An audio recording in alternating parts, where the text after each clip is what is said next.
माना गया है कि दुनिया के किसी भी संविधान में परिवर्तन या संशोधन की प्रक्रिया को अपनाया जाना प्रगति का सूचक माना जाता है। बात चाहे हम संविधान की करें या व्यवस्था या फिर किसी समाज की करें, तो वो अपने अंदर आवश्यक परिवर्तनों को करके ही अपने विकास कर सकता है। कोई भी संविधान निर्माता या सभा यह दावा नहीं कर सकता है कि उसके द्वारा संविधान में रखे गए जो भी प्रावधान हैं वो सर्वकालिक प्रकृति के हैं, यानी सर्वदा माने जाएंगे। इस तथ्य को ध्यान में रखते हुए भारतीय संविधान को भी संशोधनीय बनाया गया है। आवश्यकता पड़ने पर संविधान में परिवर्तन किया जा सकता है। संविधान संशोधन के संबंध में डॉक्टर भीमराव अंबेडकर ने कहा था, सभा ने यह नहीं माना कि संविधान अंतिम तथा निर्दोष है। सभा की यह धारणा नहीं है कि संविधान के संशोधन का अधिकार जनता को ही दिया जाए। जो लोग संविधान से संतुष्ट नहीं हैं, उन्हें केवल 2/3 बहुमत प्राप्त करना है, और यदि वे 2/3 बहुमत भी अपने पक्ष में प्राप्त नहीं कर सकते हैं तो यही समझा जाएगा कि संविधान के प्रति उन्हें जो असंतोष है उसमें जनता उनके साथ नहीं है। भारतीय संविधान में संशोधन की प्रक्रिया को दक्षिण अफ्रीका के संविधान से लिया गया है, और भारतीय संविधान के अनुच्छेद 368 कहता है कि भारत का संविधान संशोधनीय है। यानी भारत में जो भारतीय संविधान है उसका संशोधन के लिए अनुच्छेद 368 में व्यवस्थाएं वर्णित हैं। भारतीय संविधान का संशोधन 3 प्रकार की प्रक्रियाओं के द्वारा किया जाता है। साधारण बहुमत से, विशेष बहुमत से। संसद के विशेष बहुमत के अलावा कम से कम आधे राज्यों के विधानमंडलों के अनुसमर्थन से पारित होने वाले विधेयक से।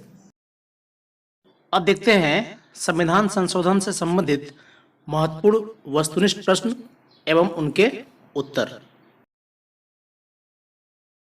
पहला प्रश्न है, अनुसूचित जाति और अनुसूचित जनजाति की संयुक्त राष्ट्रीय आयोग के किस संशोधन के अंतर्गत 2 अलग निकायों में बांटा गया? 42वां संशोधन, 44वां संशोधन, 89वां संशोधन और 93वां संशोधन। तो यहाँ पर जो 42वां संशोधन है वो मुख्यतः सरदार स्वर्ण सिंह समिति की सिफारिशों का मूर्त रूप है।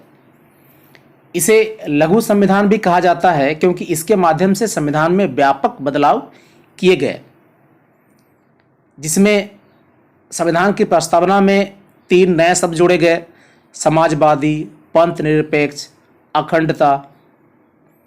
कुछ नए नीति निर्देशक तत्व शामिल किए गए, जैसे आर्थिक रूप से कमजोर वर्गों को निःशुल्क कानूनी सहायता, उद्योगों आदि के प्रबंधन में कामगारों की सहभागिता और देश के पर्यावरण और वन्य जीव संरक्षण को आदर्श देना आदि। इस संशोधन में आपातकाल की स्थिति में लोकसभा तथा राज्य विधानसभाओं की समयावधि को 5 वर्ष से बढ़ाकर 6 वर्ष कर दिया गया। इसके साथ ही संसद एवं राज्य विधानसभाओं की संयुक्त बैठक बुलाने से संबंधित आवश्यक प्रावधान को समाप्त कर दिया गया था। इस संशोधन में 7वीं अनुसूची में परिवर्तन कर राज्य सूची में कुछ नए प्रविष्टियां शामिल की गईं एवं कुछ प्रविष्टियां जैसे शिक्षा, नाप तोल, वन आदि को समवर्ती सूची में स्थानांतरित कर दिया गया। बात करें 44वां संशोधन का, तो इस संशोधन के माध्यम से भी संविधान में व्यापक परिवर्तन किया गया। इन परिवर्तनों का जो संक्षिप्त ब्यौरा है वो कुछ इस प्रकार है। लोकसभा एवं राज्य विधानसभा के कार्यकाल को पुनः 5 वर्ष कर दिया गया। इस दौरान संपत्ति के अधिकार से संबंधित अनुच्छेद 19(1) च एवं अनुच्छेद 31 को मूल अधिकारों से हटा दिया गया, जिसे एक नए अनुच्छेद 300 क के माध्यम से कानूनी अधिकार बना दिया गया। यानी संपत्ति के अधिकार को 44वां संविधान संशोधन अधिनियम 1978 के द्वारा इसको हटा दिया गया था। लोकसभा एवं राज्य विधानसभा के कार्यकाल को पुनः 5 वर्ष कर दिया गया। राष्ट्रपति द्वारा राष्ट्रीय आपात की उद्घोषणा के लिए मंत्रिमंडल की लिखित सलाह को अनिवार्य कर दिया गया। 44वां संविधान संशोधन अधिनियम 1978 में यह भी प्रावधान किया गया कि किसी राज्य में संवैधानिक तंत्र की विफलता की स्थिति में संसद द्वारा उस राज्य में अनुच्छेद 356 के तहत राष्ट्रपति शासन घोषित करने का प्रस्ताव एक बार में 6 माह से अधिक के लिए परिवर्तनीय नहीं होगा। 89वां संविधान संशोधन अधिनियम 2003 के अंतर्गत संविधान में एक नया अनुच्छेद 338 का स्थापित करके अनुसूचित जातियों के लिए राष्ट्रीय आयोग, जो कि अनुच्छेद 338 की तरह अनुसूचित जनजातियों के लिए एक राष्ट्रीय आयोग गठित करने का प्रावधान किया गया। जबकि 93वां संविधान संशोधन अधिनियम 2005 में अनुच्छेद 15 में एक नया खंड 15(5) शामिल कर यह व्यवस्था की गई कि राज्य सामाजिक एवं शैक्षणिक दृष्टि से पिछड़े वर्गों या अनुसूचित जातियों या अनुसूचित जनजातियों की उन्नति के लिए शैक्षणिक संस्थाओं में प्रवेश के लिए विशेष व्यवस्था कर सकता है।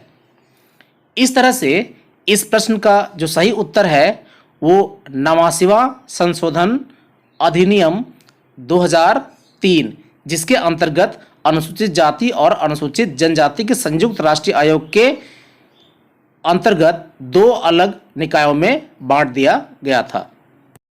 अगला प्रश्न है, भारत में राजनीतिक दलों से दल बदल की बुराई को किस संशोधन के अंतर्गत अधिनियमित किया गया?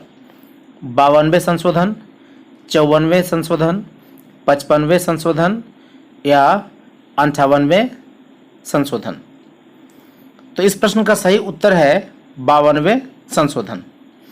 इस संशोधन का चुनाव सुधारों की दृष्टि से काफ़ी महत्व है।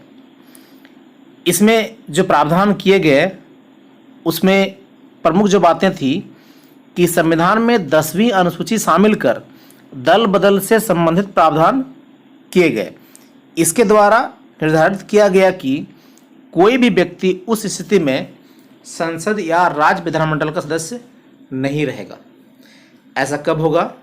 यदि वह स्वेच्छा से अपने दल की सदस्यता त्याग दे, निर्दलीय रूप से निर्वाचित सदस्य किसी राजनीतिक दल में शामिल हो जाए, या यदि वह सदन में अपने दल के निर्देश के विरुद्ध मतदान करता है या मतदान में भाग नहीं लेता।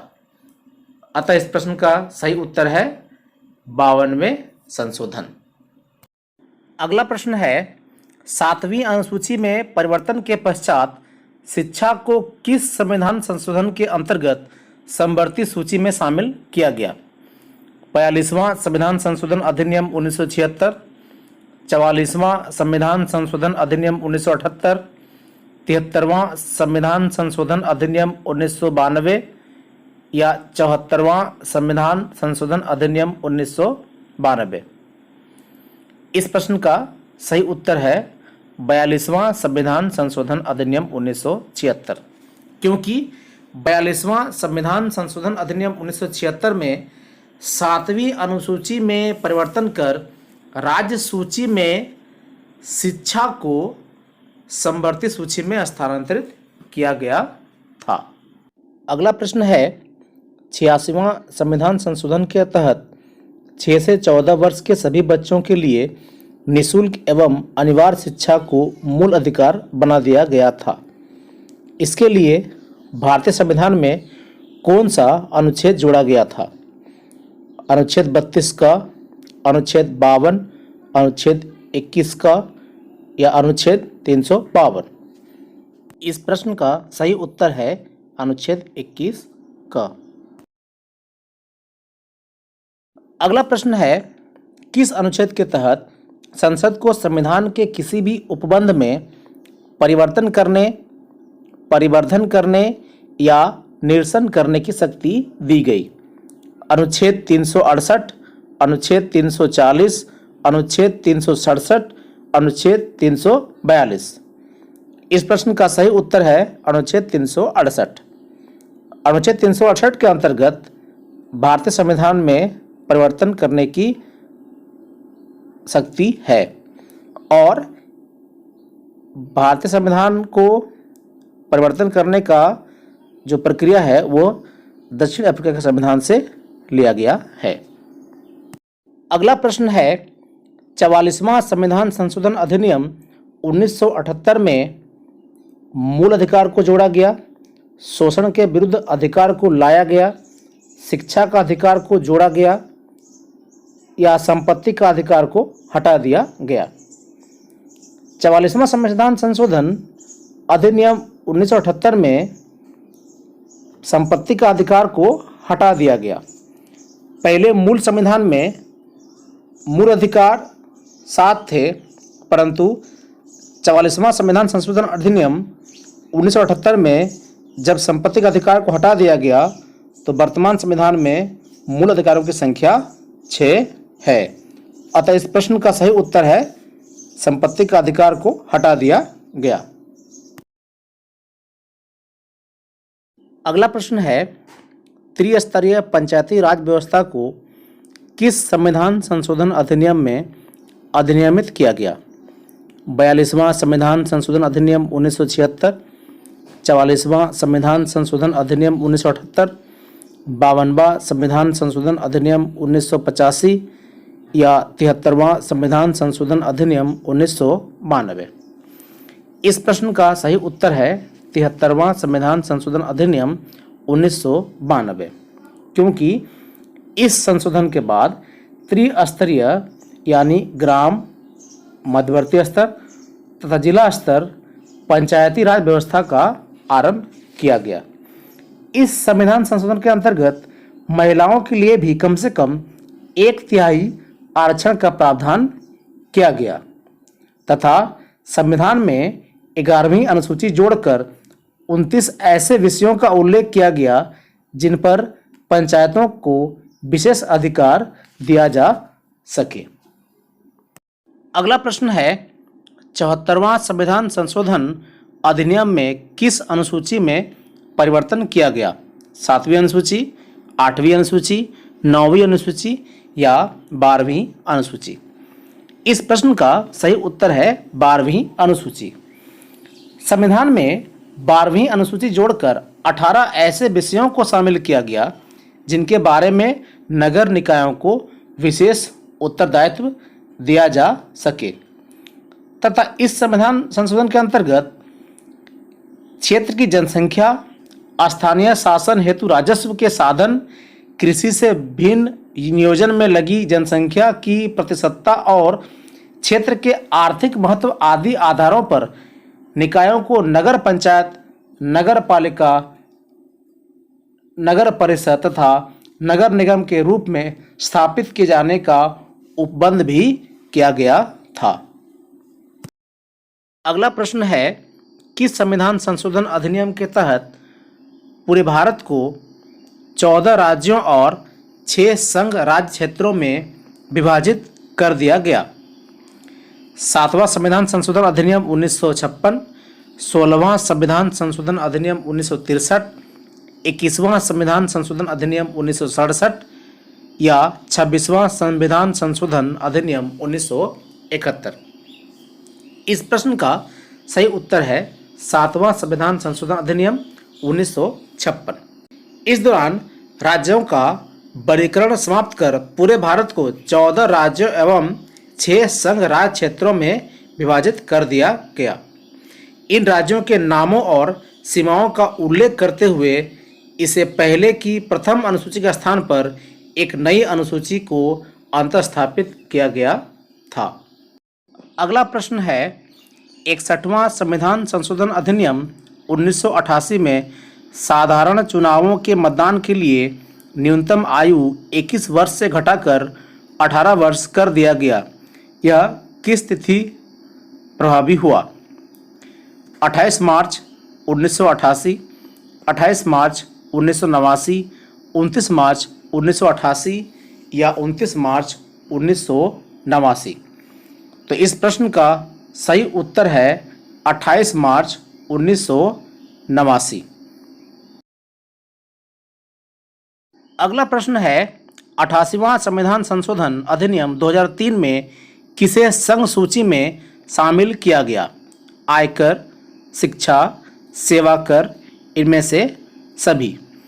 इस प्रश्न का सही उत्तर है सेवा कर। संविधान में एक नया अनुच्छेद 268 का शामिल कर 7वीं अनुसूची में संघ सूची के अंतर्गत सेवा कर को औपचारिक रूप से शामिल कर लिया गया था। अगला प्रश्न है किस संविधान संशोधन अधिनियम के तहत संघ राज्य क्षेत्र दिल्ली को विशेष दर्जा देते हुए राष्ट्रीय राजधानी क्षेत्र दिल्ली बनाया गया? 69वां संविधान संशोधन अधिनियम 1991, 71वां संविधान संशोधन अधिनियम 1992, 76वां संविधान संशोधन अधिनियम 1994 या 77वां संविधान संशोधन अधिनियम 1995। इस प्रश्न का सही उत्तर है 69वां संविधान संशोधन अधिनियम 1991।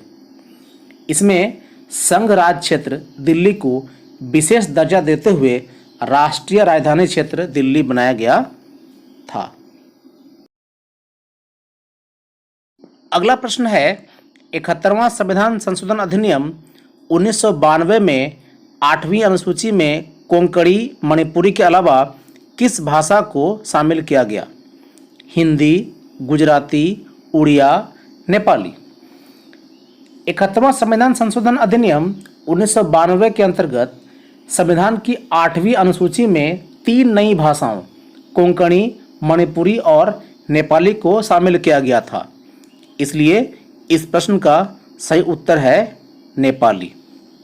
अगला प्रश्न है 92वां संविधान संशोधन अधिनियम 2003 में कितने भाषाओं को 8वीं अनुसूची में शामिल किया गया?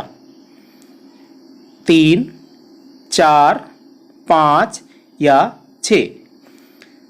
संविधान की 8वीं अनुसूची में 4 और भाषाओं को शामिल किया गया था 92वां संविधान संशोधन अधिनियम 2003 में। ये 4 भाषाएं बोडो, मैथिली, डोगरी और संथाली थे। इस प्रकार 8वीं अनुसूची में शामिल भाषाओं की संख्या 22 हो गई थी। अतः इस प्रश्न का सही उत्तर है 4। अगला प्रश्न है भूमि सीमा के लिए 100वां संविधान संशोधन अधिनियम 2015 किन देशों से संबंधित है? भारत बांग्लादेश, भारत चीन, भारत भूटान या भारत पाकिस्तान? इस प्रश्न का सही उत्तर है भारत बांग्लादेश। अगला प्रश्न है किस संविधान संशोधन के अंतर्गत राष्ट्रीय पिछड़ा वर्ग आयोग को संवैधानिक दर्जा दिया गया? 100वां संविधान संशोधन अधिनियम 2015, 101वां संविधान संशोधन अधिनियम 2016, 102वां संविधान संशोधन अधिनियम 2018 या 103वां संविधान संशोधन अधिनियम 2019? इस प्रश्न का सही उत्तर है 102वां संविधान संशोधन अधिनियम 2018। इसमें राष्ट्रीय पिछड़ा वर्ग आयोग को संवैधानिक दर्जा दिया गया जो 1993 में संसद के एक अधिनियम द्वारा बनाया गया था। अगला प्रश्न है 21वां संविधान संशोधन अधिनियम 1967 में 8वीं अनुसूची में किस भाषा को शामिल किया गया? उड़िया, बोडो, उर्दू या सिंधी? 21वां संविधान संशोधन अधिनियम 1967 के अंतर्गत संविधान की 8वीं अनुसूची में सिंधी भाषा को शामिल किया गया था। अतः इस प्रश्न का सही उत्तर है सिंधी। अगला प्रश्न है सामाजिक तथा शैक्षणिक रूप से पिछड़े वर्गों और अनुसूचित जातियों के पक्ष में विशेष प्रावधान के लिए राज्यों को किस संविधान संशोधन अधिनियम के तहत शक्ति प्रदान की गई? 25वां संविधान संशोधन अधिनियम 1971, 24वां संविधान संशोधन अधिनियम 1971, प्रथम संविधान संशोधन अधिनियम 1951 या 42वां संविधान संशोधन अधिनियम 1976? इस प्रश्न का सही उत्तर है प्रथम संविधान संशोधन अधिनियम 1951। इस दौरान अनुच्छेद 15 में एक नया उपखंड 15D जोड़ा गया, जिसमें सामाजिक और शैक्षणिक दृष्टि से पिछड़े वर्गों और अनुसूचित जातियों एवं अनुसूचित जनजातियों के पक्ष में विशेष प्रावधान करने के लिए राज्यों को शक्ति दी गई। इस प्रकार के प्रश्न बहुत ही महत्वपूर्ण होते हैं, जैसे कि पूछा जा सकता है कि प्रथम संविधान संशोधन कब हुआ था, तो इसका उत्तर होना चाहिए 1951। अगला प्रश्न है, यदि राज्य निजी संपत्ति का अधिग्रहण करते हैं तो उन्हें राष्ट्रपति से स्वीकृति लेनी होगी, ये किस संविधान संशोधन अधिनियम पर संभव हुआ? 52वां संविधान संशोधन अधिनियम 1985, 86वां संविधान संशोधन अधिनियम 2002, 25वां संविधान संशोधन अधिनियम 1971 या 44वां संविधान संशोधन अधिनियम? इस प्रश्न का सही उत्तर है 25वां संविधान संशोधन अधिनियम 1971।